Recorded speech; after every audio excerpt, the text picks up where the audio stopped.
On va parler du panorama de la forêt en Dordogne.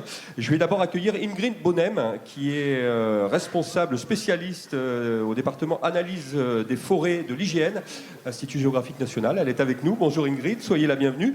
On invitera ensuite à vous rejoindre les participants à cette table ronde. Alors je ne sais pas si vous voulez être au pupitre ou simplement debout à côté de moi avec un micro. Ce sera peut-être le plus simple. Alors attendez, on va vous... Normalement... D'accord, oui. Alors, comme vous voulez. Hein. Alors, comme c'est la première table ronde, on va essuyer les plâtres. Mais voilà, on va vous les passer. Martine Gramont, avec qui on a beaucoup travaillé sur cette journée, va vous aider. Donc, du coup, vous préférez prendre ce micro-là. Attendez, je vais vous le régler. On fait tout en direct, évidemment, et sans filet. Vous voulez que je vous le baisse, vous le mette hop, là, comme ça, le reculer un petit peu. Ça vous ira? Ouais, ok. Bon, bah, du coup, on en a besoin que d'un. Et la petite zapette pour nous passer les diapos. Voilà, donc avec vous, on va parler des chiffres de l'inventaire forestier national. Ça va être un état des lieux, comme je le disais, en ouverture de cette table ronde sur le panorama de la forêt. Je vous laisse la parole, Ingrid. Bonjour à tous. Donc on m'a confié une tâche qui est difficile, c'est de vous présenter la forêt de Dordogne que vous connaissez mieux que moi, puisque moi j'habite pas en Dordogne. Donc je vais essayer d'être factuel, de rester sur notre rôle de présentation de chiffres statistiques. Et peut-être qu'il y a des sujets qui m'ont échappé, qui ne seront certainement pas dans cette présentation. D'une part parce qu'on a un temps limité, et puis sûrement que je ne connais pas toutes les interrogations que vous avez. Donc je me suis centrée sur des choses qui sont assez classiques et standards. Mais vous savez que l'inventaire forestier recèle tout un tas de chiffres qui sont aussi exploitables sur d'autres sujets et dont on pourra parler dans les discussions si ça vous intéresse. On a eu tout à l'heure les spécificités du département, 3e le plus forestier de France, donc effectivement ça s'inscrit là-dedans. Voilà. Donc voilà à peu près ce que je souhaite vous présenter. C'est la forêt en Dordogne à grands traits. Comment évolue la superficie et comment évoluent les volumes. Ce seront les grandes parties. Attendez, je vais vous aider. Oui, parce que je sens que quand je me tourne... Ah oui, pour avoir les deux. Hop là, normalement. Ou si je la décroche carrément. Ou vous le décrochez, oui. Voilà. Ça sera peut-être plus tranquille pour vous. Voilà, merci. Donc voilà, là vous avez cette photo, je l'aime bien parce qu'en fait, donc ça c'est des équipes qui sont sur le terrain à analyser le paysage quand ils essaient de déterminer, quand ils vont aller sur des points, ils vont déterminer des habitats. Donc vous voyez que l'inventaire forestier, c'est aussi, donc c'est des gens qui vont sur le terrain, qui mesurent des arbres, mais c'est plus que ça en fait. Hein. On a des écologues chez nous.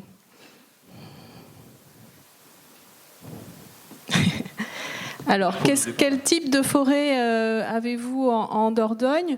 Donc, quand on s'en tient aux superficies, en essence principale, vous le savez mieux que moi, mais les principales essences chez vous, donc c'est le châtaignier, le chêne pédonculé, le chêne pubescent, le pin maritime, les chênes tausins et le charme. Après, vous voyez que les autres, et le chêne Cécile qui arrive, mais vous voyez qu'après, ce sont des essences principales qui sont très peu représentées.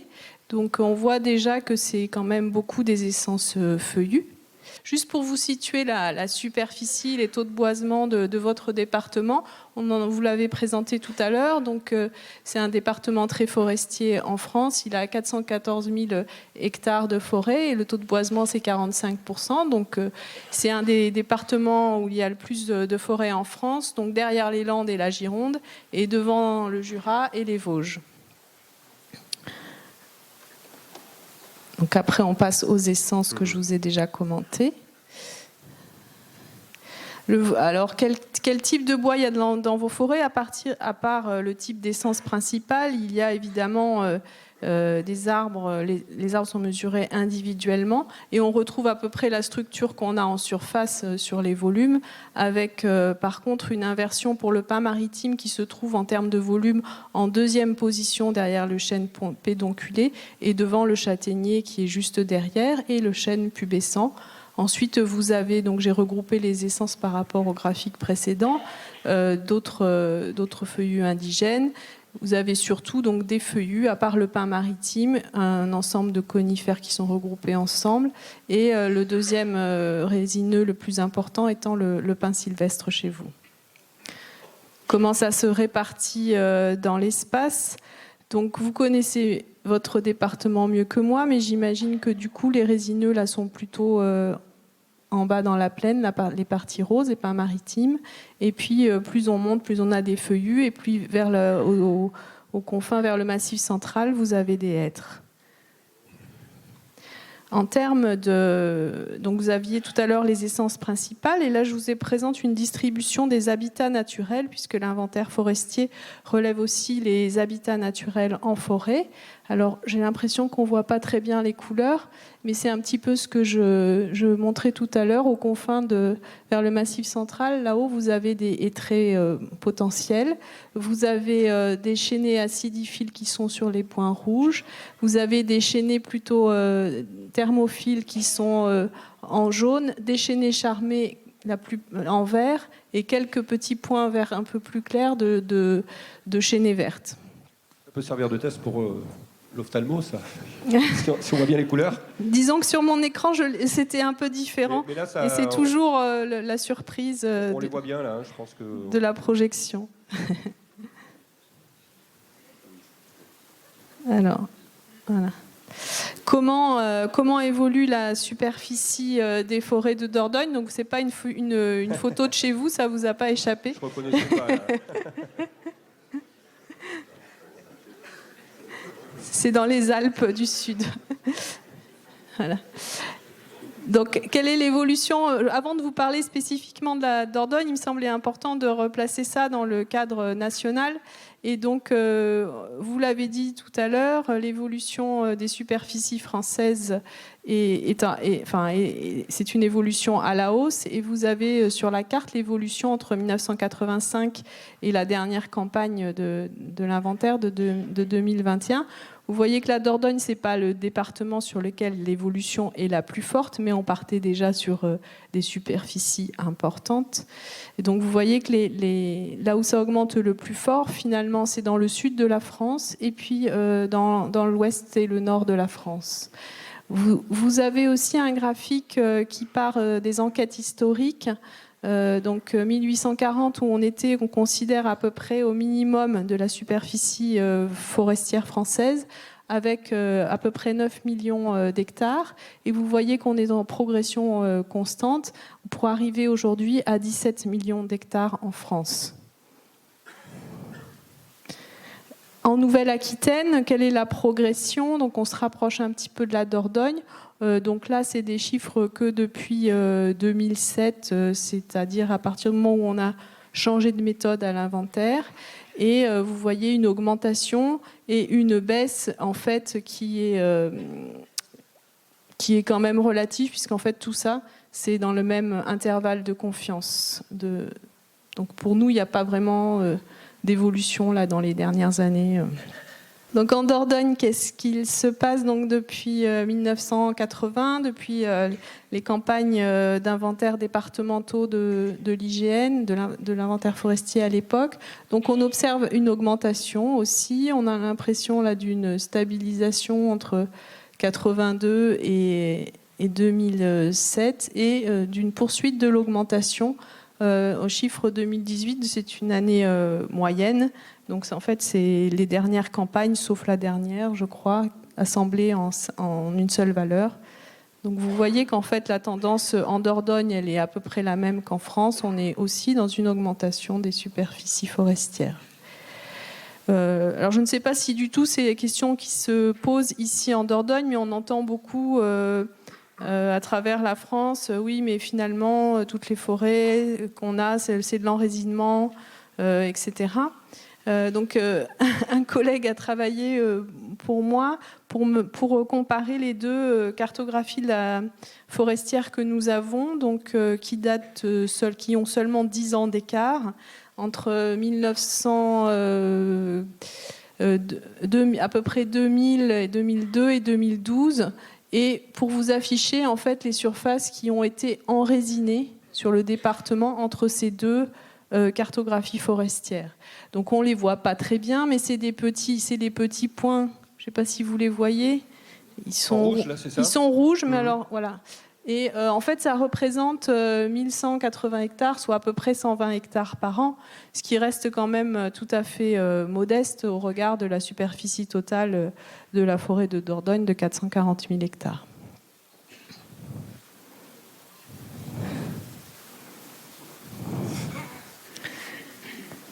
Alors, je voulais vous présenter les évolutions par essence, puisqu'en fait, quand on fait des chiffres globaux, on a souvent, on ne sait pas bien ce qui se passe derrière et on ne comprend pas forcément très bien la réalité. Alors ici, c'est des évolutions des superficies par essence principale depuis 1982 jusqu'au dernier chiffre que nous ayons.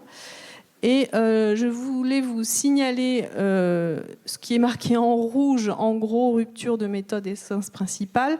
Donc l'inventaire forestier a changé de sa façon de faire pour définir l'essence principale du peuplement. Autrefois, nous avions l'essence principale de la strate dominante, donc de la futée, et l'essence principale du taillis. À partir de 2005, nous avons une seule essence principale, c'est celle qui a le plus fort taux de couvert, quelle que soit sa strate. Donc en fait, ça a fait certainement dans les chiffres qui s'appliquent à la Dordogne, et ceux qui s'appliquent en France aussi évidemment, évoluer certains chiffres. Et donc là, j'aurais dû mettre des pointillés entre le chiffre de 1992, qui est le dernier point de l'inventaire ancienne méthode, et le premier point qui est là autour de 2009. Mais cela dit, il y a aussi certainement des évolutions qui sont réelles. Et donc cette rupture, il faut justement le regarder dans les types de peuplements qui sont taillis sous futée, où là, on a une vraie rupture. Pour ce qui était de la futée, vraiment de la futée, est-ce que tous les pins maritimes étaient exclusivement conduits en futée? Vous le savez mieux que moi ou pas. Et est-ce qu'il y a vraiment eu cette chute des peuplements de futée? Ou est-ce que c'est des peuplements qui étaient déjà mélangés et qui, dans nos chiffres, ont pu faire ressortir cette grosse baisse? Donc ça m'intéresse d'avoir votre avis sur ces chiffres. Donc je vais vous parler maintenant des volumes. Donc l'évolution tendancielle au niveau de la France, vous le voyez, tout est vert, donc il y a pratiquement, sauf la Gironde et les Landes, mais une augmentation du volume sur pied entre 1985 et 2021. Vous voyez aussi que la Dordogne apparaît dans les départements qui ont le plus augmenté en termes de volume. Et donc il y a plusieurs facteurs pour expliquer que le volume augmente. On l'a vu que la superficie a augmenté, mais vous voyez aussi que sur la droite, en fait, quand on regarde le volume moyen à l'hectare, il augmente depuis 1980 jusqu'à 2015, là, de manière constante. On était à peu près autour de 110 mètres cubes à l'hectare en tout peuplement confondu. Et aujourd'hui, on est plutôt entre 150 et 200 mètres cubes à l'hectare, tout peuplement confondu. Donc ces augmentations de volume à l'hectare plus les augmentations de superficie expliquent les augmentations totales de volume sur pied. Donc en Dordogne, la Dordogne n'échappe pas à ce qui se passe partout ailleurs. Et donc on est passé de 40 000 millions de mètres cubes à un peu plus de 60 millions de mètres cubes, puisqu'on est à peu près à 65. Et ce qui donne une augmentation à peu près de 1,6% par an en moyenne depuis 37 ans du volume sur pied. En termes de volume, donc ici en termes de volume, on n'a pas de problème de rupture de méthode. Donc ce qu'on observe ici, c'est vraiment l'évolution absolument fiable des évolutions. Donc ce qui est marquant ici, c'est quand même une très forte explosion du chêne pubescent. Donc certainement à la faveur justement de la colonisation de nouveaux espaces et certainement sur des terres assez peu profondes et donc qui sont favorables à ce chêne-là. Vous avez une petite baisse du pin maritime qui, certes, il y a peut-être eu un effet tempête, je ne sais pas exactement comment vous avez été touché ici, mais j'imagine un peu. Surtout en 99 plus que... Énormément, ouais. C'est ça. Donc en fait, ça c'est des chiffres qui s'apparaissent. Mais du coup, non mais la question c'était... Et 99 j'imaginais bien, mais 2009, pas tellement... Non, pas... Ouais. Voilà. Voilà. Donc on le voit bien ici. Donc il y a des dynamiques quand même un peu différentes selon les essences, même si globalement il y a une tendance haussière pour la plupart des essences. En fait, finalement, j'en avais fini. C'est assez court. Voilà. Mais merci à vous. Ingrid Bonnem, donc, je rappelle, département analyse des forêts et à l'IGN, à l'Institut géographique national, d'avoir un petit peu donné ces chiffres de l'inventaire et surtout de les avoir commentés, parce que les chiffres bruts, effectivement, là, on a vu les progressions avec vous. Merci infiniment. Alors, restez avec nous, il y a assez de sièges pour continuer. On va appeler à nous rejoindre Roland Delard pour l'association SOS Forêt Dordogne et Didier Bazinet, vice-président du conseil départemental chargé de l'agriculture et de la forêt pour cette première table ronde qui va nous réunir après ce panorama posé par l'IGN et Ingrid Bonnem. Voilà, alors je ne sais pas s'il y a des petits chevalets, je crois, pour indiquer quels sont les noms des uns et des autres, parce que je ne vous connais pas tous et le public non plus, enfin je pense, une partie en tout cas. Donc je vais peut-être poser la première question à Roland Delary qui est avec nous. Alors prenez peut-être un micro, alors je ne sais pas s'il y en a suffisamment.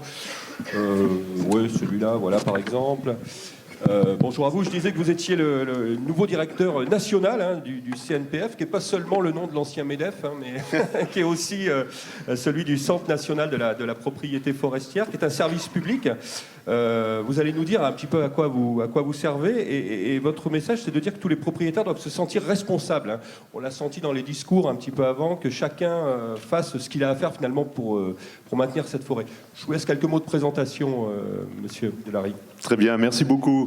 Merci pour cette organisation. Merci au président Perrault pour cette invitation donc à ce colloque. Puis je dis bonjour à tous mes amis périgourdins, parce que je suis périgourdin avant d'être directeur national du CRPF, ou du CNPF plutôt. Alors le CNPF, le Centre national de la propriété forestière, eh bien, c'est cet établissement public qui a été cité tout à l'heure, qui est donc là pour accompagner, aider, faire en sorte que les propriétaires privés, alors ils sont nombreux, ils sont 3 600 000 en France, ils sont 180 000 peut-être en Dordogne, voilà, pour les aider, pour savoir qu'on est à leur service. Nous avons des techniciens, des ingénieurs, du personnel administratif qui est au service des propriétaires privés pour justement les orienter, les aider. Le CNPF, il se veut être le garantie de la gestion durable des forêts. Ce mot a été cité aussi, cette durabilité. Voilà. Nous, ce sur quoi on veut lutter au CNPF, ce sont ces visions partiales de la forêt. Voilà. Certains qui vont avoir uniquement une vision environnementale, d'autres uniquement une vision économique, d'autres uniquement une vision peut-être sociétale. Non, la forêt, c'est ce tout. Hein. Et j'ai bien apprécié l'intervention de notre président du département lorsqu'il a dit « la forêt, c'est nous ». Oui, la Dordogne, c'est le pays de l'homme et c'est le pays de l'homme des bois. Voilà. Et donc, ce bois, il fait complètement partie de la vie de chacun d'entre nous, périgourdins. On est né dans les bois, on a vécu du bois, nos ancêtres ont travaillé le bois, etc. Et il faut donc qu'il y ait toujours cette vision globale, cette vision durable. Voilà, le CNPF, il est là pour justement faire en sorte qu'il n'y ait pas de partialité, hein. Pas plus qu'il y ait de partialité dans une opposition qui ne veut rien dire entre feuillus et résineux. Voilà, ça veut rien dire. Hein. Sachons voir l'intérêt, toujours, l'intérêt économique, l'intérêt écologique, l'intérêt sociétal. Voilà. C'est ça le CNPF. Donc concrètement, c'est un service public qui propose gratuitement, j'allais dire, aux propriétaires. Je crois qu'il y a 20 000 propriétaires en Dordogne, ce qui est beaucoup par rapport à d'autres départements, avec des petites surfaces, fatalement. Oui, il n'y a pas 20 000 propriétaires, il y a 180 000 propriétaires. 20 000 propriétaires. Les 20 000 propriétaires, ce sont ceux qui ont plus de 4 hectares et qui sont électeurs du Centre national de la propriété forestière.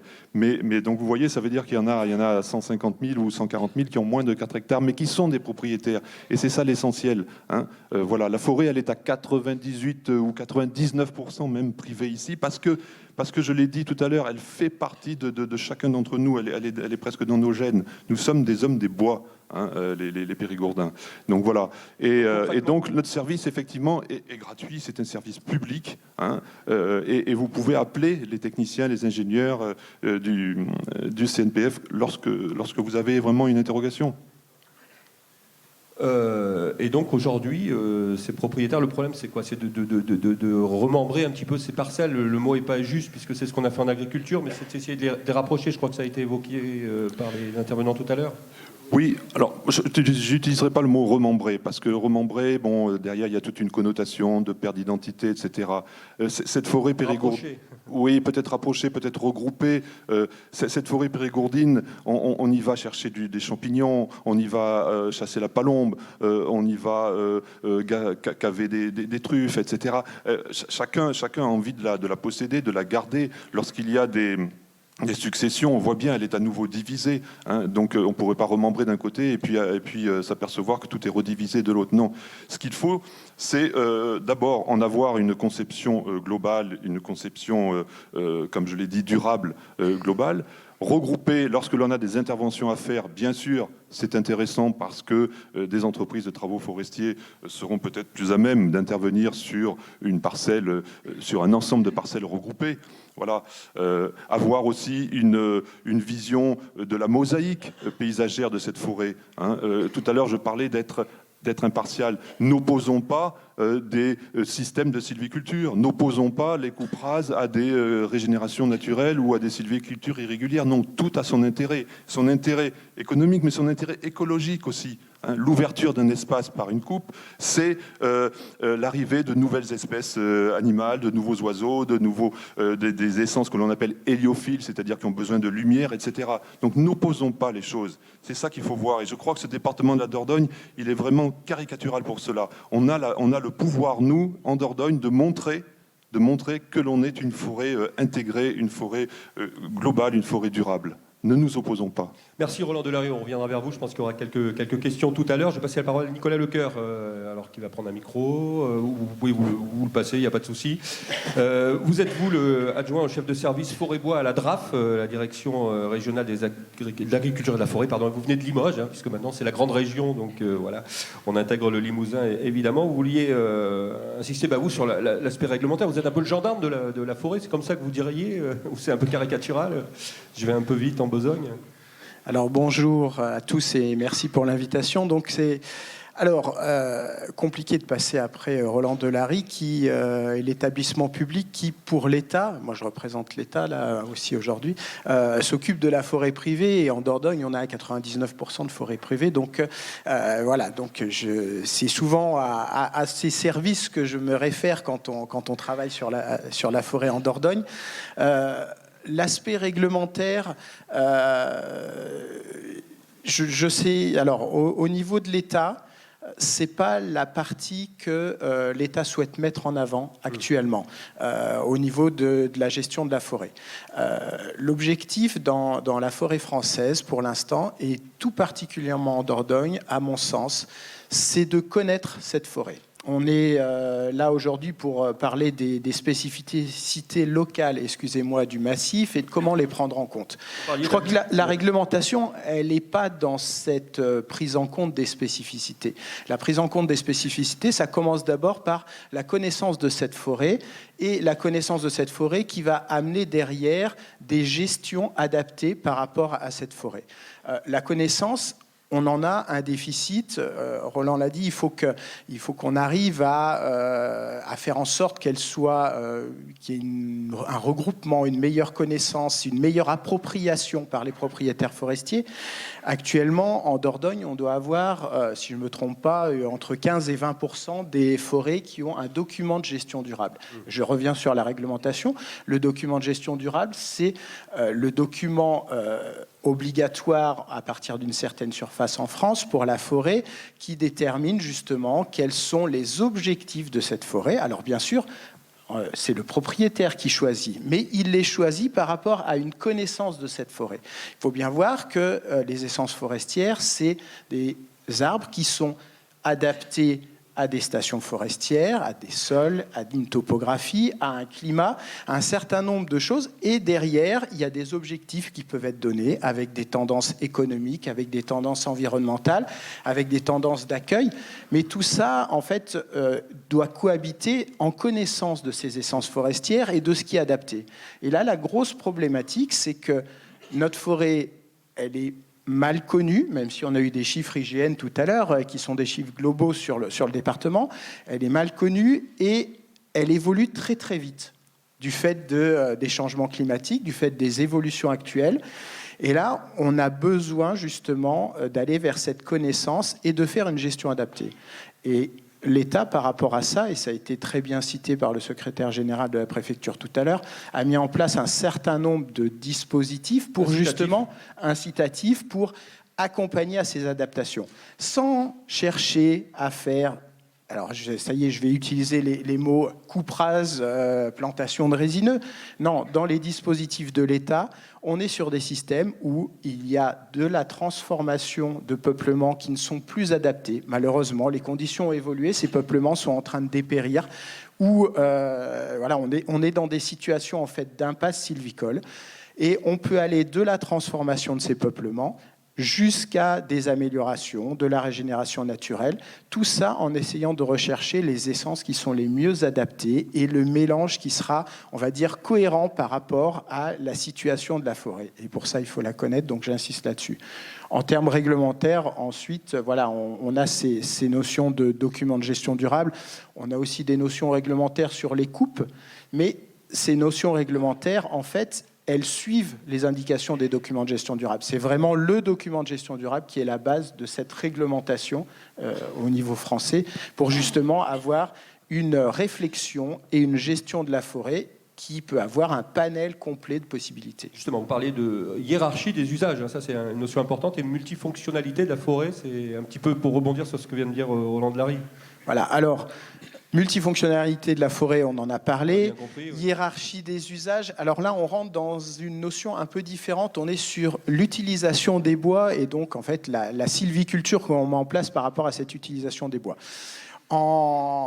La hiérarchie des usages voudrait qu'on commence déjà par produire du bois d'œuvre, c'est-à-dire essayer d'amener le peuplement forestier à la meilleure qualité possible des bois qui sont présents à l'intérieur, qui sont adaptés aux stations qui sont présents. Il faut les amener à la meilleure qualité possible pour aller vers des notions de transformation en construction, en ameublement, en toutes ces valorisations qu'on, entre guillemets, appelle nobles de la forêt, et qui sont très intéressants en termes d'adaptation au changement climatique par rapport au stockage carbone. Parce que tout à l'heure, on a parlé de séquestration au niveau des forêts. Alors oui, la forêt qui croît séquestre du carbone. Derrière, lorsqu'elle meurt, elle le relargue. Ce carbone. L'objectif, c'est aussi d'avoir un autre stockage carbone lié au stockage, et là, donc séquestration à l'intérieur de la forêt, stockage lorsqu'on fait des produits en bois qui ont une durée de vie, et là qui stockent le carbone pendant cette période, et substitution aussi, troisième élément, qui permet justement d'utiliser du bois à la place d'autres choses qui utilisent plus, enfin qui consomment autrement le carbone. Voilà. Et donc voilà, hiérarchie des usages, donc bois d'œuvre, bois d'industrie derrière, tout ce qui est papeterie, panneaux, etc. En général, donc c'est aussi des utilisations qui permettent de stocker un peu le carbone. C'est aussi, alors voilà, en fait, on a les meilleures qualités d'arbres qui vont aller sur ce bois d'œuvre. On a cette qualité un peu secondaire parce que dans la vie d'un peuplement, on est obligé de faire des coupes à intervalles réguliers pour améliorer les meilleurs arbres. Et on a cette seconde catégorie de produits. Et enfin, bois énergie qui, lui, utilise en fait tout type de produit bois. Mais attention, faire une coupe purement pour du bois énergie, sauf s'il n'y a pas possibilité avec les produits de faire autre chose, ce n'est pas du tout l'objectif du forestier. En termes de valorisation économique, en termes d'objectifs de la forêt, son objectif, c'est bien de faire du bois d'œuvre, tout en sachant que les résidus de cette exploitation, entre guillemets, de bois d'œuvre, c'est-à-dire les résidus de sa transformation, les connexes, vont pouvoir être utilisés en bois d'industrie et on redescend, vont aussi pouvoir être utilisés en bois énergie. On a une sorte de pyramide qui fait qu'on est vraiment axé bois d'œuvre et derrière bois d'industrie, bois énergie. Voilà, je ne sais pas si... Si, on a bien compris. Le but étant de rien perdre du tout, quoi, évidemment. Voilà, parce qu'on a la forêt a produit cette matière. Donc l'objectif, c'est vraiment de la valoriser au maximum. Alors attention, quand on parle de ça, valorisation au maximum des produits qui sont sortis de la forêt, on est bien entendu sur la nécessité d'avoir, au niveau du retour au peuplement forestier, lorsqu'on fait une coupe de bois, il y a des choses qui restent en forêt aussi. Il n'y a qu'au moment de la coupe définitive, quand on est dans une structure régulière, ce qui n'est pas le cas systématiquement, qu'on enlève les derniers arbres, mais il y a toujours une partie de la matière qui reste sur place pour justement fournir un renouvellement en fait, à la matière organique du sol. Merci beaucoup pour les explications, Nicolas Lecoeur, pour la DRAB. On va passer la parole à Jean-Claude Noir pour l'association SOS Forêt d'Ordogne. Une jeune association, je crois que vous avez 1 an et demi d'existence, 200 adhérents, 400 sympathisants. Je vous ai vu prendre pas mal de notes là, pendant les interventions des uns et des autres.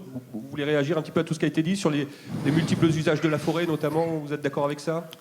Disons que si on rebondit un peu sur ce qu'a dit précédemment Monsieur Perron, c'est vrai qu'aujourd'hui, il y a une prise de conscience au niveau de la société et malheureusement, je vais dire, si on existe aujourd'hui, c'est à cause de pas mal de problèmes que rencontre la forêt et justement, grâce à cette prise de conscience des citoyens. Oui, je pourrais rebondir pendant des heures. J'entends parler que de forêt sur un plan économique, rentabilité, économie. Pas que, hein. Je vois Monsieur Delarue. Oui, mais tout est quand même bien lié. Vous voulez quoi? Vous voulez mettre la forêt sous cloche? Pas du tout. Je vais prendre le slogan qui est en face de moi. La forêt, richesse du Périgord. Alors moi, je suis périgourdin, donc je suis attaché à mon terroir, il n'y a aucun problème là-dessus. De quelle forêt parlons-nous déjà? Peut-être forêt à définir la forêt. Parce que la forêt, je suis désolé, mais quand on prend la définition stricte de la forêt, non pas la définition administrative ou statistique, c'est-à-dire la définition scientifique, beaucoup de peuplements actuels ne sont pas des forêts. Donc, on parle d'augmentation des forêts, on parle de recouvrement, etc. Je suis désolé, c'est pas vrai. C'est pas vrai. La salle acquiesce. C'est très bien. Ce que je veux dire par là, c'est que, sans vouloir déplaire à qui que ce soit, j'ai vu les statistiques tout à l'heure, je remarque quand même que ça s'arrête à 2012, les statistiques, pour ce qu'on a vu dans les augmentations de peuplement 2002-2012. Les grosses augmentations de reboisement en Dordogne, c'est-à-dire d'éradication de peuplement feuillu au profit de peuplement résineux, c'est dans les 10 dernières années. Donc on ne les voit pas dans ces chiffres-là. Donc ça m'étonne un petit peu aussi. Ce que je veux dire par là, c'est que il y a quand même d'autres alternatives, si vous voulez, à la forêt. La forêt, elle n'a pas qu'une valeur économique. Elle est plurielle. Elle a aussi celle-là. Elle a aussi celle-là. Mais vous savez, moi j'ai été technicien forestier pendant 40 ans en Dordogne, donc je sais de quoi je parle. À un moment donné, il faut aussi sortir de cette espèce de vision unique. La forêt, c'est pas que de l'économie. Il ne faut pas voir la forêt qu'à travers le côté économique des choses. Donc elle est plurielle. Le Périgord, Monsieur le Président est là. Sans le tourisme, le Périgord, il n'existe plus. Moi, je me pose la question de savoir ce que vont être nos beaux châteaux entourés de milliers d'hectares de résineux. Je connais très bien la forêt Barade. Quand je vois un monsieur en ce moment qui est en train de restaurer un magnifique château qui s'appelle Château de Lerme et que 10 km autour du Château de Lerme, on n'a que des résineux depuis 10 ans qui ont été plantés, moi, ça me pose question. Alors, effectivement, je représente cet aspect, on va dire, oui, prise de conscience. Alors, je ne dis pas qu'on détient la vérité, mais l'association s'est fixée pour objectif une chose, c'est qu'aujourd'hui, la forêt périgourdine et malheureusement nationale en général, est entre les mains de la seule économie. Nous, on veut faire entendre une autre parole, c'est-à-dire qu'il y a d'autres façons de travailler. Les châtaigniers sont malades, oui, incontestablement. Sauf que ce n'est pas une raison pour les éradiquer, pour mettre du résineux à la place. Ça ne doit pas servir de prétexte. Donc, à un moment donné, on peut raisonner différemment. Moi, ça m'amuse beaucoup, par exemple. On parle du châtaignier.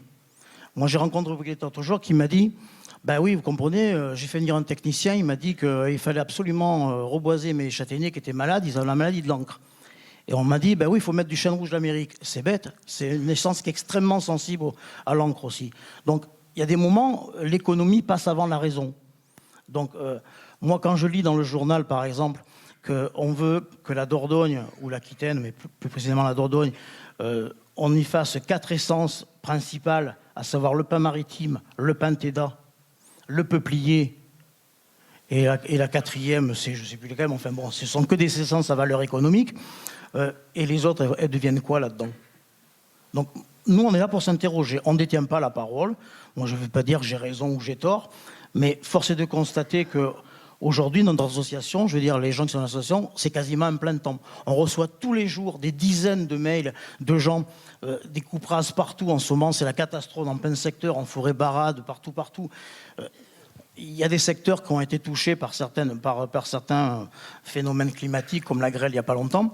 Je suis désolé, moi je suis allé sur place, on a fait des expertises. Quand partent en premier les bois sains, en disant on va vite les exploiter, parce que comme ça ils ne vont pas être abîmés par ce qui risque de se passer, ça pose un souci. On n'est plus dans une coupe sanitaire, c'est pas vrai. Il y a des problèmes sanitaires, mais à ce moment-là, moi je voudrais qu'on me montre les bois en premier qui sont sortis et qui sont des bois malades. Vous voyez ce que je veux dire? Donc on est là, nous, pour dénoncer tout ce genre de dysfonctionnement qui existe et qui nous pose vraiment question, parce que la Dordogne, moi je suis désolé, mais si on continue comme ça, éradication programmée de 50 000 hectares de châtaigniers, c'est la moitié des châtaigniers de Dordogne aujourd'hui. La Dordogne, c'est quoi dans 50 ans? Donc c'est notre interrogation. On n'est pas là pour combattre les uns les autres, mais on voudrait de temps en temps qu'ils prennent conscience un peu de leur déraison. C'est quoi le problème principal? Du coup, s'il y avait cette situation que vous décrivez, un peu comme le massif landais, quoi, hein, c'est le manque de biodiversité, c'est parce qu'esthétiquement, pour le tourisme, ça serait moins beau. Bien évidemment, tout le monde sait aujourd'hui que la perte de biodiversité, ça influe surtout sur la santé. Il y a des problèmes de santé par rapport à la perte de biodiversité. Je veux dire, je suis désolé, mais dans le massif landais, il n'y a pas de diversité, il n'y a pas de biodiversité. Donc, à un moment donné... pourquoi pas revenir à des exploitations avec des peuplements en couvert continu? Ça se fait. Il y a des gens qui travaillent comme ça. On fait couper Moi, le jour, j'ai un de mes voisins qui a coupé, je vais vous citer un exemple, qui a fait couper une magnifique futée de chêne. Et je lui dis, mais il me dit, vous avez vu, c'est bien, je vais reboiser en chêne.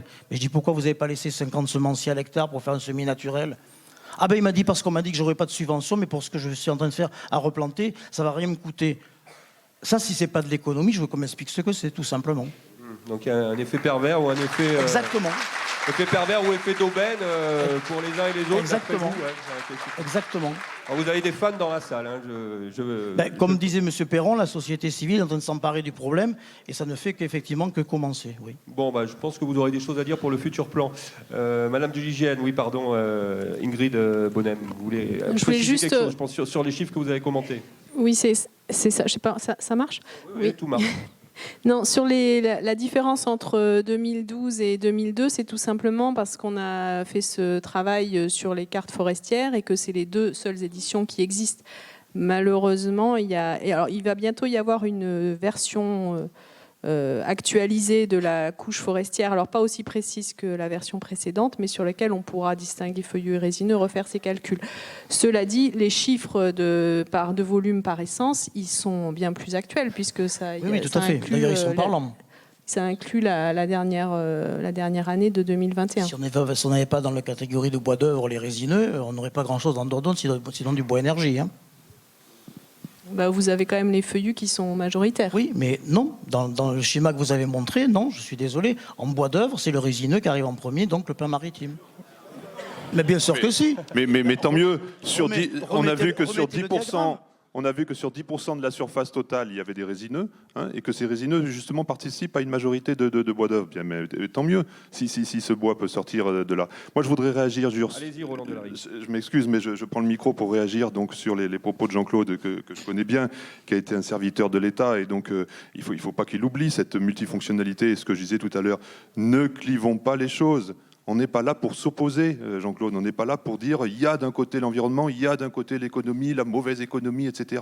Et puis non, mais tu rentres dans ce débat. Il ne faut pas rentrer dans ce débat. Et puis si l'on veut rentrer dans le détail, il faut bien regarder. On va. Puis attendez. On va rester calme et courtois, comme l'a dit le faut bien regarder, parce que sinon on va pas s'en sortir. Allez-y, monsieur Delary. Non, mais cette histoire du pain maritime là, qui enflamme tout le monde. Le pain maritime n'aurait pas de biodiversité. La notion de biodiversité, laissons-les s'exprimer parce que sinon. La notion de biodiversité, regardez-la de façon globale. C'est pas la biodiversité de votre parcelle, c'est la biodiversité de façon globale. Et je regrette dans les Landes les études sur le pain maritime qui ont été faites en accord avec France Nature Environnement, avec la CEPANSO, avec la LPO, avec le syndicat des propriétaires forestiers, avec le CNPF. Tout le monde a montré que 60%, par exemple, de l'avifaune française était présente. Bon, donc on ne peut pas dire qu'il n'y a pas de biodiversité. Et enfin, je dirais que le pin maritime ici, il est arrivé 800 ans environ avant Jésus-Christ, juste après le pin sylvestre qui était là, lui, depuis 2000 ans auparavant. Voilà. Et le pin maritime, il fait partie aussi de notre culture, il fait partie du Périgord. Donc ne cherchons pas à cristalliser les choses et puis à flécher. Voilà. Il faut toujours revenir sur cette notion de gestion durable. Nicolas Lecoeur, vous voulez ajouter quelque chose? Ah bah vous avez aussi les applaudissements, merci pour lui. On se croirait à un concert de rock, c'est magique, il manque juste les musiciens. Nicolas. Je voulais ajouter qu'au niveau des dispositifs de l'État, il n'est pas fait de choix de sylviculture. L'ensemble des choses qu'on a décrites sont susceptibles d'être aidées actuellement. Donc il n'y a pas d'effet d'aubaine, comme disait Monsieur Noir, sur si je coupe ça, je vais avoir une subvention plus élevée, tout ça. Enfin, au niveau, on a parlé tout à l'heure d'une régénération naturelle de chênes, il y a un itinéraire par rapport aux régénérations naturelles qui permet justement, pour un propriétaire qui souhaiterait avoir justement ce type de régénération, de passer sereinement sur ces semis de chêne sans avoir à faire une plantation. Voilà, donc ça c'est une première chose, mais je voudrais surtout dire que on regarde là une toute petite partie, je reviens là-dessus, on regarde une toute petite partie de la forêt. Malheureusement, on est en train de pointer du doigt des coupes qui sont faites par des propriétaires forestiers, des gestionnaires forestiers, qui, on l'a vu tout à l'heure, travaillent sur, malheureusement, une infime partie du département de la Dordogne. Mettons en gestion plus de surface, dynamisons justement, incitons les propriétaires forestiers, intéressons-les, et c'est là où vous avez aussi tout votre rôle là-dedans, et on verra aussi en face d'une multitude de gestions qui vont se mettre en œuvre et qui seront soutenues dans l'objectif d'une adaptation au changement climatique, parce que actuellement, si on ne fait rien, malheureusement, les forêts qu'on ne suit pas, sur lesquelles on ne fait rien, elles sont vouées à court ou moyen terme à du dépérissement. Je suis désolé, au niveau du châtaignier, on est dans un système où... On va vous passer la parole dans 5 minutes, je vous le promets. Je ne dis pas qu'il faut...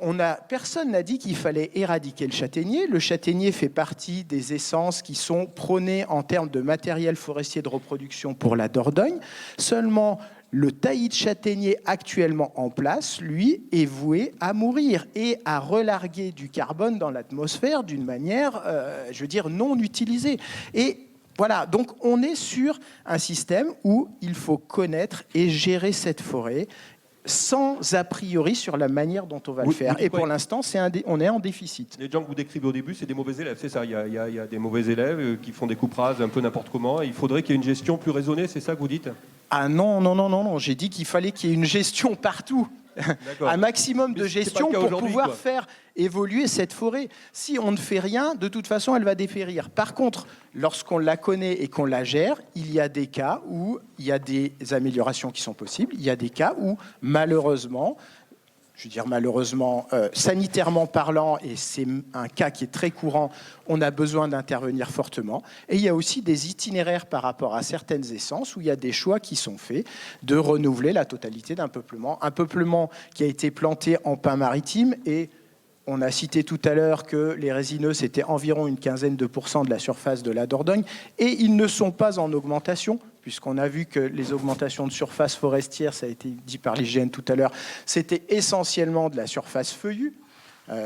Donc après, on a une gestion qui est liée à ça. On peut pas nier aussi un aspect économique de la gestion et le fait de mener un peuplement planté à un moment donné à son terme pour une récolte, ce qui ne va pas empêcher derrière de travailler au profit de la ripisylve qui est à côté, d'avoir un peuplement feuillu qu'on va améliorer parce que sur cette station-là, les feuillus étaient plus adaptés ou suffisamment adaptés.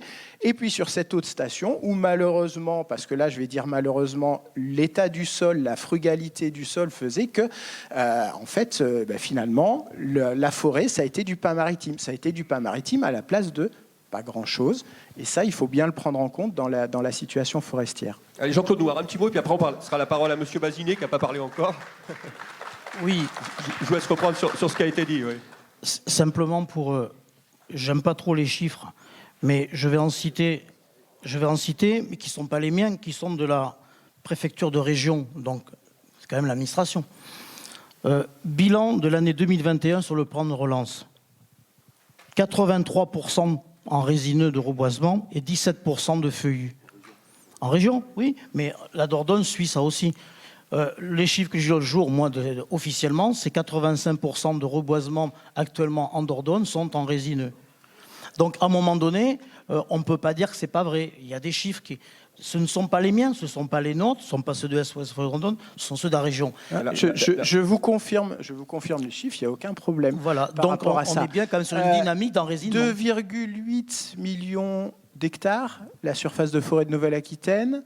Le plan de relance sur 2 ans, sur l'ensemble de la région, 9000 hectares. C'est très bien. C'est avec Bourgogne-Franche-Comté une des régions les plus actives au niveau du plan de relance. Ça veut dire qu'il y a eu un investissement par rapport à ce changement, cette adaptation au changement climatique. La cible principale des peuplements dépérissants sinistrés, qui est quand même le volet principal du plan de relance subventionné à 80%.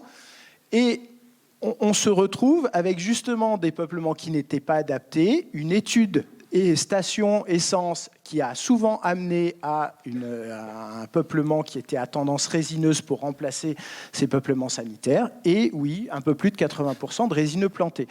Mais remettez ça en termes de surface par rapport à la surface de la forêt de Nouvelle-Aquitaine, et en sachant qu'on était sur des peuplements pour la plupart qui étaient donc dépérissants, on est sur un système où on est dans une logique sylvicole. Je veux dire, on est oui, mais pourquoi pas, là. quand on parle de biodiversité, de diversité, expliquez-moi pourquoi dans ces 87% de résineux, 60% sont des pins maritimes. C'est ça la biodiversité à diversité. Sachant que la forêt de Nouvelle-Aquitaine est hétérogène, c'est pas la même partout. Enfin, oui, on est d'accord. On a vu la Dordogne qui avait... Mais la Dordogne, c'est 85% de pins maritimes globalement. Alors, il y a eu beaucoup de dossiers, sur la proportion pins maritimes. Si vous prenez le détail pour le plan de relance en Limousin, vous allez tomber sur du Douglas. Mais c'est la même chose de toute façon. Ah oui, mais Douglas et pin maritime, me même citer combat, le pin maritime. Non, mais voilà. Mais après, il faut on trouver. On parle de la richesse du Périgord et de la forêt périgourdine. Donc c'est pour ça que je vous parle de ça. Attention. C'est haro sur le pin maritime aujourd'hui ou c'est bon? Non, il y a un cortège végétal, un cortège animal, un cortège d'oiseaux, etc. qui est associé à la sylviculture du pin maritime, qui a le droit d'exister comme le reste. Donc voilà. Mais bien sûr que si. Mais bien sûr. Merci d'applaudir. Ouais, je pense qu'on va pas vous réconcilier. Moi qui craignais qu'il n'y ait pas d'échange, je suis rassuré. Didier Bazinet, on va vous passer la parole quand même au moins une fois. Vous êtes vice-président donc, du conseil départemental de Dordogne, chargé de l'agriculture et de la forêt. Je sais pas, vous voulez réagir un petit peu à tout ça? Est-ce que c'est vrai qu'on a une forêt qui est uniquement sur l'économique, comme le dit Monsieur Noir? Qu'est-ce que vous voulez nous dire à ce débat-là? Alors, juste pour... toutes les politiques et les dispositifs départementaux s'appuient sur la feuille de route de notre président, l'excellence environnementale. Alors sur le constat qu'on peut faire et sur les remarques qui ont été faites, peut-être que ce sera évoqué tout à l'heure, on a une partie de la forêt en Dordogne, et là c'est feuillu principalement, abandonnée depuis 1999. Donc pour de multiples raisons. Le morcellement, et peut-être qu'on y reviendra tout à l'heure. Aujourd'hui, on a une quantité de bois qui s'est perdue depuis la tempête 99 sur des petits massifs sur ce département, pour différentes raisons. Les successions ont fait que les nouveaux propriétaires ont avec des très petites superficies enclavées, qui ne permettent pas la gestion et l'exploitation de ces parties de massifs. Donc ça, c'est un véritable enjeu. La politique départementale, elle a été basée aussi sur des opérations pour les propriétaires qui étaient déficitaires. On parlait du atelier des périssants. Sur le plan départemental, Forêt-Bois qui a été mis en place, et c'est un comité qui associe l'État, conseil régional, les acteurs de la filière bois pour définir aussi les orientations et des aides publiques concernant des propriétaires, des petits propriétaires, hein, généralement. La majorité en dessous de 4 hectares, hein, c'est ce qu'on disait, voilà. Une grosse majorité. Ouais.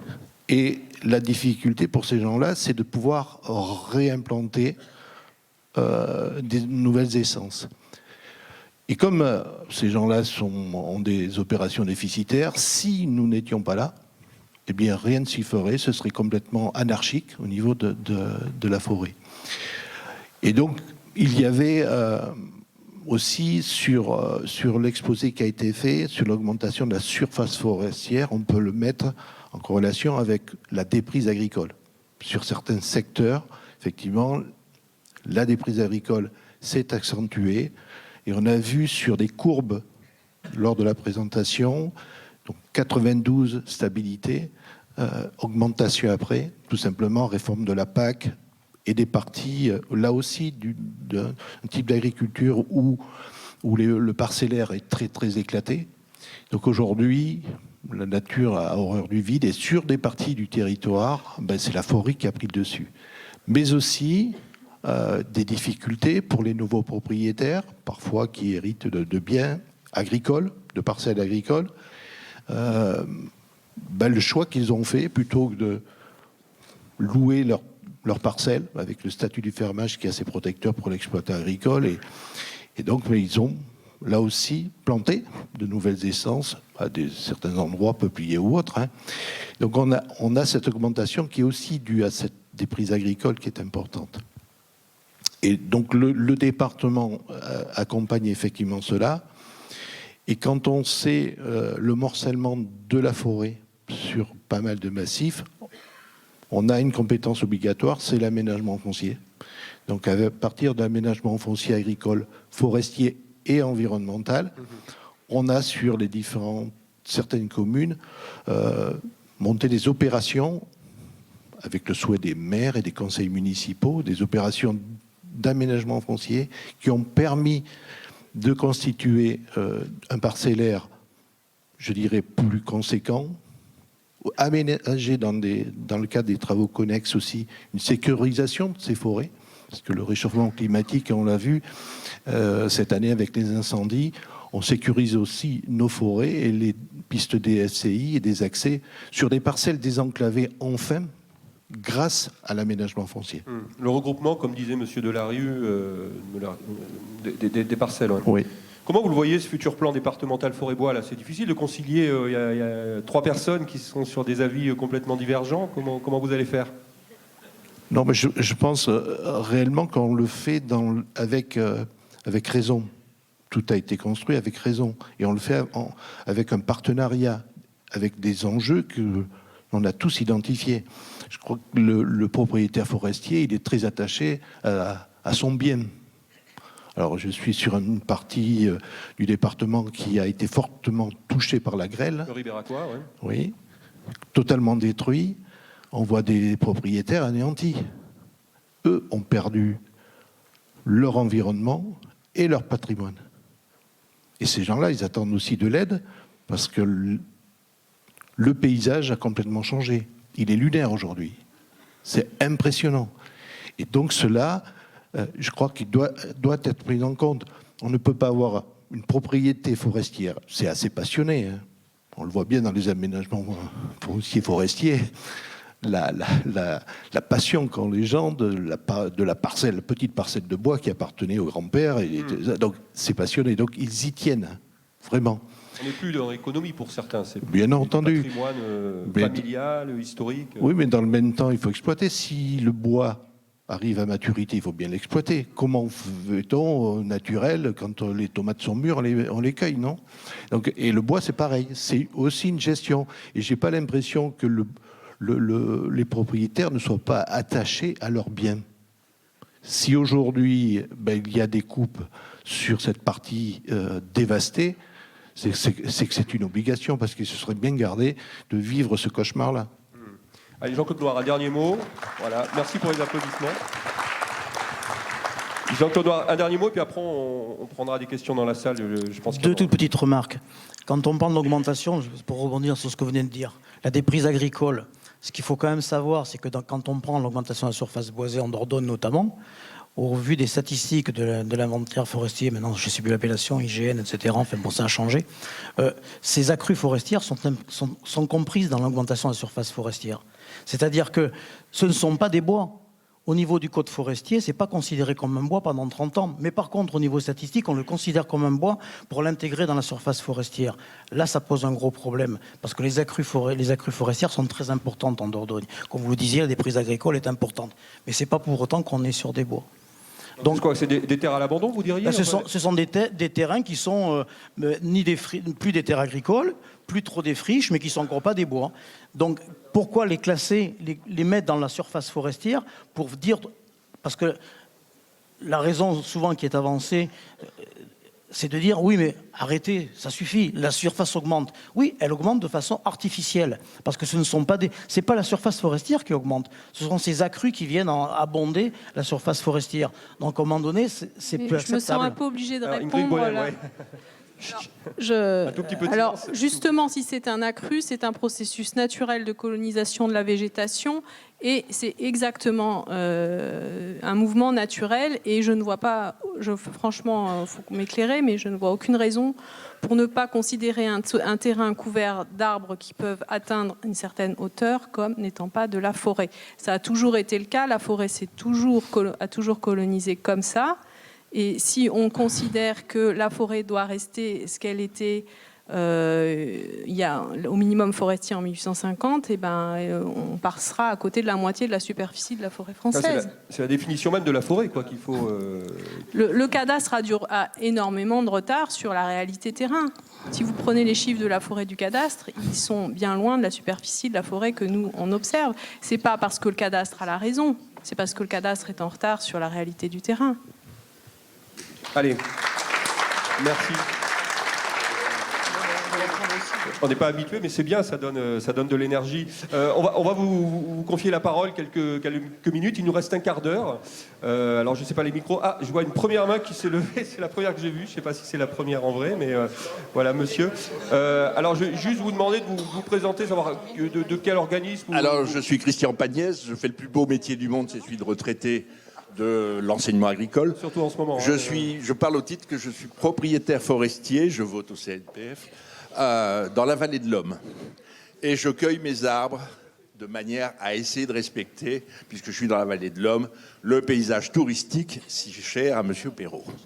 Voilà, ça classe à peu près. Il y a pas mal d'autres gens, je crois. Je propose, voilà, mais il fallait se présenter. C'est présenté, je dis de quel côté je suis. Je propose qu'on parle au niveau du vocabulaire, parce que ceux qui définissent le vocabulaire ont le pouvoir, y compris avec ceux qui définissent comment on calcule les chiffres. Je propose qu'on parle de forêt d'un côté et de champ d'arbres de l'autre. Le problème, c'est champ d'arbres. Le problème, si vous êtes un paysagiste, un écologue, biologiste ou une chouette culotte, la forêt et le champ d'arbres, c'est pas exactement la même chose le jour où vous y êtes. Ou le jour où vous le regardez. Donc ça, c'est la première chose. J'aimerais bien qu'on parle de forêt et de champs d'arbres. Comme ça serait clair pour tout le monde. Ensuite, je pense que le problème n'est pas tant dans l'essence. On s'est battu sur le plan maritime, c'est ridicule, on est d'accord. Mais dans la monoculture. Alors, en tant que propriétaire forestier, on m'a souvent proposé d'être un peu rationnel. Et donc, de tout abattre, parce que j'ai aussi des châtaigniers morts qui font un excellent bois de chauffage. Sec sur pied, génial. Bref, et je pense que, pour aller au bout de ma question, le regroupement si cher à nos économistes et autres conseilleurs, plus le bois énergie, ça veut dire le regroupement, ça veut dire que tout le monde doit faire la même chose au même moment. Ça veut dire qu'il faut qu'on coupe tous au même moment pour pouvoir planter la même chose, même espèce, puisqu'on récolte qu'une essence à un âge donné au même moment. Et bois énergie, ça veut dire que cette essence-là, ça va être un résineux, parce qu'en termes de masse calorifique, le résineux est tellement meilleur, et c'est vrai, que les feuillus. Donc voilà à quoi va nous amener l'histoire forestière, c'est regrouper Donc on coupe tous, ce qu'on est en train de faire, on est en train de tous couper au même moment, D'accord. parce que la prochaine récolte, on la fera tous au même moment, et les grumiers, eh ben, ce sera rationnel. On va les faire réagir peut-être. Merci beaucoup monsieur en tout cas de votre question. Qui veut Bah oui monsieur Roland Delary. Est-ce qu'on est dans une uniformisation de monoculture, monorécolte Je rebondis tout de suite sur le regroupement. Lorsque l'on parle de regroupement, nous c'est un regroupement de gestion, c'est-à-dire justement d'avoir une gestion globale d'un petit massif par exemple, d'un ensemble de parcelles, pour ne pas justement, voilà, qu'il y ait cette uniformité, cette coupe au même moment, etc. Voilà. Mais de pouvoir se dire, bon, ben, on gère cela ensemble, on crée par exemple, je sais pas moi, une association syndicale libre de gestion forestière, comme ça s'appelle, voilà. Et donc, on peut entrevoir, on peut rédiger un plan de gestion qui va donc, sur 15 ans, dire, ben voilà, toi, ta parcelle, on va l'éclaircir telle année, toi, la tienne, eh bien, malheureusement, regarde, elle est en train de dépérir, donc voilà, on va la transformer, voilà. On va avoir une gestion commune, au lieu de se faire chacun dans son petit coin son truc, et finalement d'avoir une espèce de chose qui est anarchique. Voilà, donc ça c'est sur la partie regroupement. Ensuite, sur la notion d'essence, est-ce qu'il faut parler de forêt, est-ce qu'il faut parler de champs d'arbres, etc. Non, il faut toujours revenir à ce que l'on appelle, nous, les techniciens forestiers, moi, excusez-nous, on est des techniciens, c'est la station, c'est-à-dire les potentialités à la fois du sol, du climat d'aujourd'hui, mais surtout du climat de demain, avec cette augmentation de température que l'on nous promet maintenant à plus 2 degrés à horizon 2050, et on commence à nous dire maintenant ça risque d'être plus 3 degrés. Donc il faut qu'on anticipe sur ces notions de changement climatique. Il faut que l'on anticipe sur l'évolution des sols qui sont la priorité des priorités, c'est le sol. Voilà. Et il faut aussi que l'on anticipe sur ces capacités de nos forêts à séquestrer du carbone. En Dordogne, on émet globalement la Dordogne, les industries, les citoyens, nous tous en Dordogne, nous émettons 3,7, 3,8 millions de tonnes de carbone. Nos forêts aujourd'hui nous permettent d'en séquestrer 70% à peu près. Mais ce chiffre baisse d'année en année, parce que nos forêts sont vieillissantes, parce que nos forêts relarguent, etc. Donc voilà, donc on a aussi à prendre en compte, vous voyez, ces choses-là. Ça, c'est de la technique, il faut en revenir à la technique, aux potentialités. Voilà pour une partie des réponses. Nicolas Lecoeur, ouais, pour la draft. Et au niveau de l'étalement, je voulais quand même insister sur le fait que, oui, il y a eu on va dire un dispositif là fort pendant 2 ans, 2021-2022, dans le cadre du plan de relance sur renouvellement forestier. Mais la politique de l'État, c'est vraiment qu'on puisse aussi s'inscrire dans la durée. C'est donc de laisser la possibilité d'intervenir aussi au fur et à mesure sur ces peuplements. Au départ, on avait un gros aspect sanitaire, mais pouvoir aussi prendre tout ce qui est la vulnérabilité générale, la pauvreté des massifs, etc. Et ça, sur le long terme, c'est bien l'objet du dispositif France 2030 renouvellement forestier, qui, comme son nom l'indique, doit s'étaler jusqu'à 2030 et qui va débuter en 2023.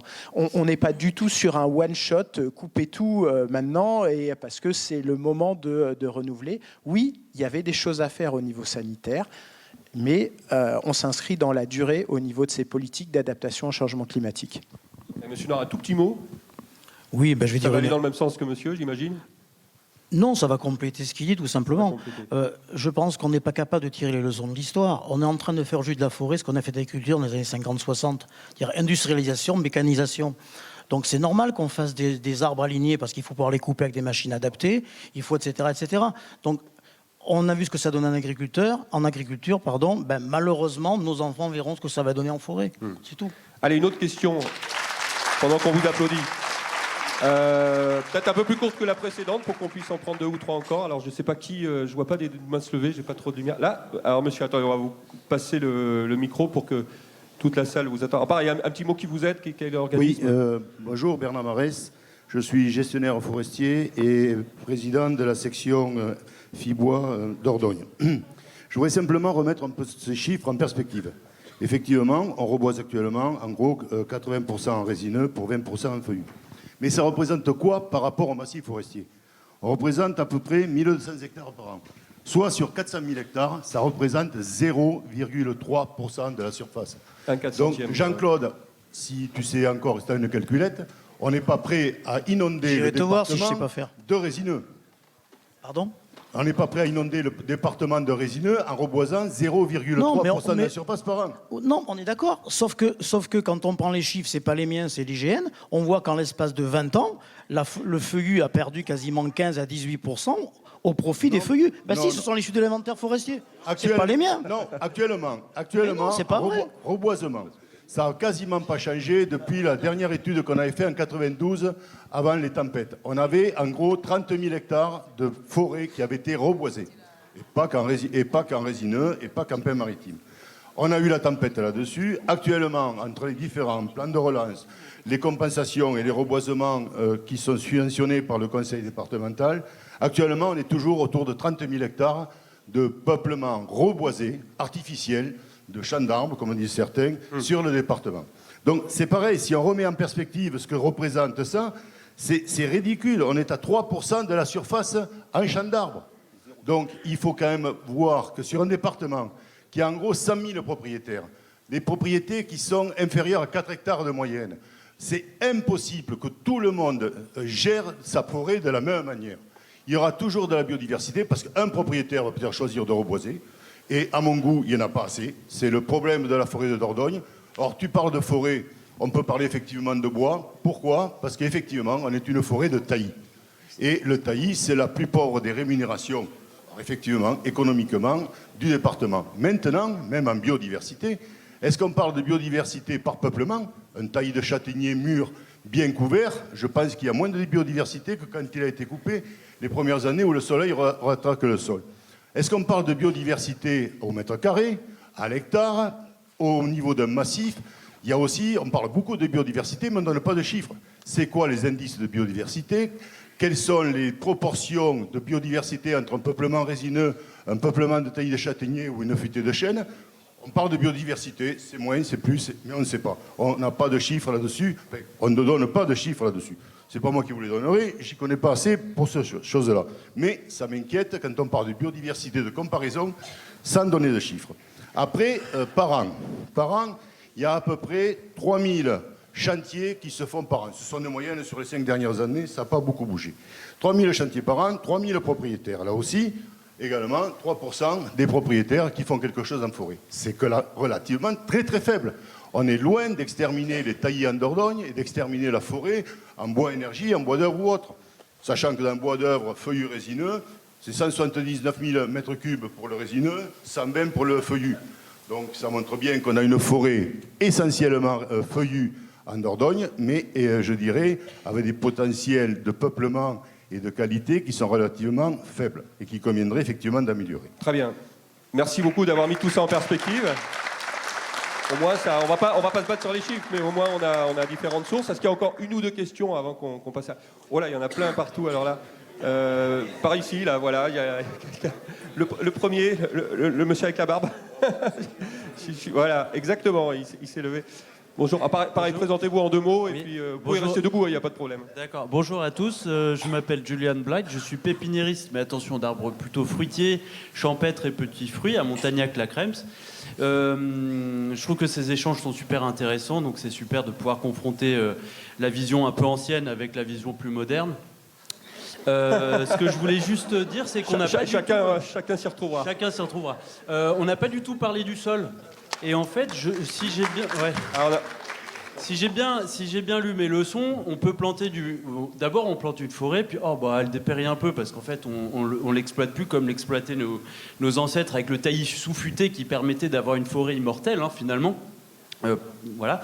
Et du coup, qu'est-ce qu'on peut planter une fois qu'on a planté du pin une première fois, qu'après on a quand même labouré la forêt, donc l'énergie grise, enfin la pollution, on n'en parle même pas, l'érosion là-dessus énorme. Ensuite, on va replanter du pin. Et en fait, a priori, plus on fait ça, plus le sol va s'appauvrir. Donc après, peut-être qu'on peut encore planter du pin. Mais derrière, normalement, on ne pourra plus rien planter. Donc, à qui on pense, en fait? Est-ce qu'on pense à nous? Est-ce qu'on pense à nos enfants, nos petits-enfants? Voilà. Alors, qui veut réagir? Didier Bazinet, je vous vois regarder au loin ou... Roland Dary, vous voulez réagir par rapport... Oui, le sol, alors c'est quoi le problème du Non, mais le sol, mais il me semble l'avoir abordé. Le sol, rapidement, ouais. le sol, je l'ai dit, c'est l'élément essentiel en forêt. Hein. On a 55% du stockage de carbone dans une forêt, il est dans le sol. Donc le sol, il faut toujours le préserver. Donc il ne faut pas qu'on en parle d'essence, il faut qu'on en parle de sylviculture, bien sûr. Hein. Mais demander aux Landais si d'année en année, ils n'arrivent pas à refaire du pain maritime, si. Pourquoi ? Parce que c'est l'essence qui est adaptée à leur sol. Parce que le problème, c'est qu'on peut faire que ça après du pain. Non, mais ici, on sais pas, je suis pas spécialiste. Hein, ici, on n'a jamais dit qu'on allait aller faire du pain maritime sur des coteaux calcaires, qu'on allait aller faire du pain maritime partout, etc. Nous ne ferons, ou les forestiers, en tout cas, c'est pas moi, mais les forestiers ou les propriétaires, parce qu'ils sont quand même chez eux, ne planteront du pain maritime que si effectivement, et je le redis, je l'ai expliqué tout à l'heure, la station le permet aujourd'hui, et la station permet la viabilité de ce peuplement dans les 50 ou 100 ans. Parce que quand on plante, c'est pas pour récolter demain, vous le savez tous.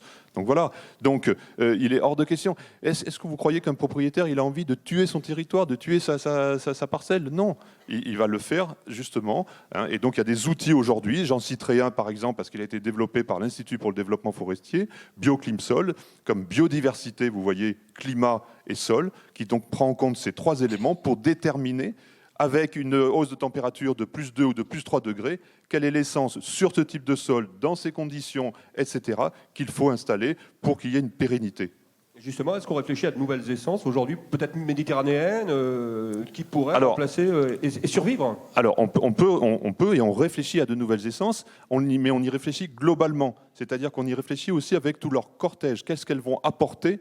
Hein, comment elles vont modifier éventuellement les cortèges existants, hein, quand j'appelle cortège, c'est-à-dire tout l'ensemble des insectes, de l'écosystème, etc., qu'elles vont apporter, hein, parce que ça participe de la biodiversité, mais il ne s'agit pas non plus d'abîmer la biodiversité, les écosystèmes plutôt existants. Donc on les étudie globalement, et ce sont des choses très complexes, hein, et vous savez que malheureusement, on n'a pas le temps avec nous, hein, c'est-à-dire que lorsque l'on fait de l'expérimentation, eh bien, il faut attendre 20-30 ans pour avoir des résultats, mais on étudie de façon très ponctuelle, hein, sur des toutes petites surfaces, des essences plus méditerranéennes. Mais ici, chez nous, par exemple, sans aller chercher des essences méditerranéennes, est-ce que demain, on n'a pas un avenir plutôt pour le chêne pubescent que pour le chêne pédonculé ? Voilà une question très concrète sur laquelle on travaille tous les jours. On ne connaît le chêne pubescent que par les petits chênes du Périgord noir, certes truffiers, mais plutôt petits, rabougris, etc.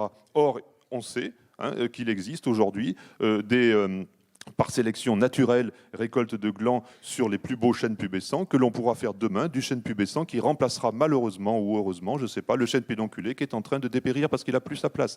Je ne vais pas rentrer dans des considérations plus techniques. Allez, une dernière question, merci, on peut vous applaudir en effet. Juste avant de changer un petit peu de sujet, je regarde... Bonjour. Où est-ce qu'elle est ? Oui, si on m'entend bien. Attendez. Juste devant vous. Là, allez-y alors, allez-y. Oui. Je suis désolé, il y en a plein d'autres, mais allez-y. Pas de problème. Bonjour à toutes et tous. Merci au département, à tous les intervenants de nous offrir cette journée. Je suis, pour me présenter très rapidement, Pierre Gourdin. Je travaille dans la politique locale et j'étais gestionnaire forestier et je suis actuellement propriétaire forestier. Élève de Monsieur Pagnès autrefois même. Bah voilà. Tout est lié. Oui, ma question, c'est... on parle beaucoup d'adaptabilité des essences, mais j'ai à aucun moment entendu parler d'évolution des essences. Et je veux dire, en France, on a fait exploser les rendements du blé grâce à la recherche. On a fait évoluer beaucoup les forêts grâce à la recherche. On a eu énormément de recherches forestières pour le Douglas, sur le Pentédas. C'est des essences qu'on n'avait pas il y a quelques dizaines d'années, qui, pour la plupart, ont été développées, qu'on a fait évoluer pour s'adapter. Par contre, sur le châtaignier, je n'entends absolument rien, mis à part le dépérissement. Mais le dépérissement du châtaignier, on sait qu'on en est plutôt responsable, faute d'avoir exploité ou pas, ou trop peu, ou mal. Donc l'aspect sanitaire, on doit pouvoir l'infléchir, je pense, en renouvelant des peuplements, ce dont on n'entend jamais parler. Moi, des repeuplements de résineux, j'en croise tous les jours, des repeuplements de châtaigniers, je tombe de ma chaise à chaque fois que j'en vois un. Donc ma question, c'est, puisqu'on a beaucoup de représentants des pouvoirs publics ici, qu'en est-il des moyens mis dans la recherche sur de nouvelles variétés de châtaigniers qui seraient durables puisque la France est quand même un grand pays de recherche. On a les instituts faits pour ça, on devrait avoir les moyens pour ça, mais on n'en entend pas parler. Donc ma question c'est, quels sont les moyens mis? Quelle est la recherche pour adapter de nouvelles variétés de châtaigniers qui soient et durables et intéressants? Parce que si c'est pour faire des marigoules qui font des châtaignes en polystyrène, c'est pas intéressant. Merci. Allez, merci beaucoup, monsieur. Roland Delary, c'est encore votre tour. Et après, on passera la parole à je m'excuse de monopoliser la parole, mais je vais la repasser à Nicolas, juste, bien sûr, mais juste. Et bien savoir hein, que le châtaignier ici en Dordogne a toujours été conduit, d'abord, il est issu des anciens vergers, hein, installés certainement par les Romains, mais il a toujours été conduit en taillis. Et ce taillis, moi j'appelle ça finalement un petit peu dans mon jargon à moi, c'est un végétal domestique. Hein, et à partir du moment où l'homme a arrêté finalement de s'occuper de ces taillis parce qu'il est parti sur son exploitation agricole, sur autre chose, etc., eh bien ce taillis a dépéri. Et puis l'encre, et puis le chancre, et puis le cynips, tout ça s'est mis sur le châtaignier. Donc voilà, donc, par contre, dans d'autres régions de France, et je pense d'une part aux Cévennes, mais je pense aussi à la Bretagne, hein, on a du châtaignier de futée, on a du châtaignier de haute futée, hein, et là, bien sûr qu'il y a des travaux qui sont faits, mais je vais laisser Nicolas, s'il a des références, vous les donner. Bien sûr qu'il y a des travaux qui sont faits pour demain avoir des châtaigniers à bois, hein, donc une recherche plutôt axée sur le bois, hein, qui pourra très bien, peut-être, selon les stations, selon nos études de stations, être installé en Dordogne. Ouais, alors Nicolas, le cœur pour la DRAF, est-ce qu'on travaille sur les espèces existantes et pas que sur les nouvelles ? En fait, l'Institut l'INRAE suit justement les différentes essences forestières.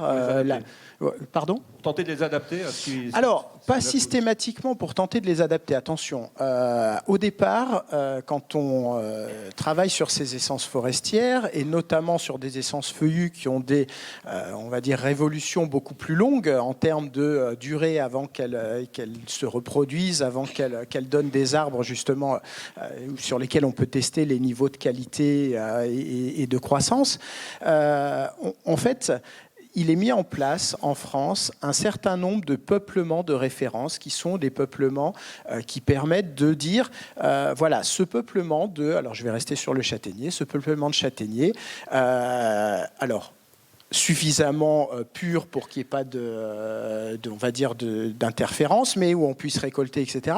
Ce peuplement de châtaignier, il correspond à une évolution de l'espèce châtaignier qui donne une qualité de bois, une qualité de croissance qui est intéressante. Ça s'appelle des peuplements classés. Et en fait, c'est valable pour la plupart des essences. On a des peuplements qui sont classés dans lesquels on peut récolter les semences et faire en sorte vis-à-vis des pépiniéristes, de développer les plants correspondants et d'inciter au reboisement sur des semences qui viennent de ces peuplements classés.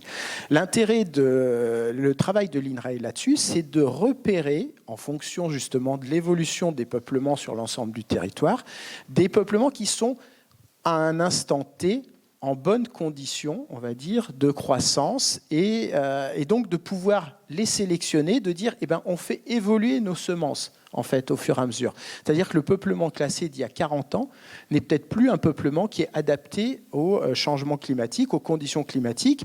Et alors, forcément, on est obligé de regarder dans ces semences forestières ce qui se passe à l'instant T. On ne peut pas aller sur, malheureusement, le moyen terme.